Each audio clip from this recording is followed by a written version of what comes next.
A developing story here. Canada's major freight railroads have come to a full stop because of a contract dispute with their workers, and sparking concerns about the impact to American businesses since Canada relies heavily on trains to deliver goods across the border to the U.S.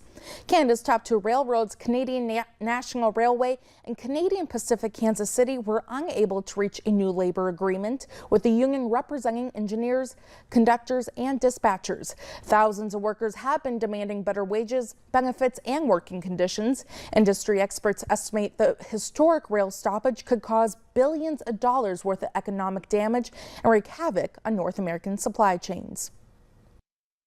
Canada and the U.S. are tightly integrated, particularly in the auto industry and in energy. A lot of the United States runs on Canadian oil, tar sands, other things. And a lot of what we consider American cars are actually assembled in Canada. And a 1 week one would be over $1 billion in terms of U.S. costs. Canada sends about 78% of all of its exports to the U.S.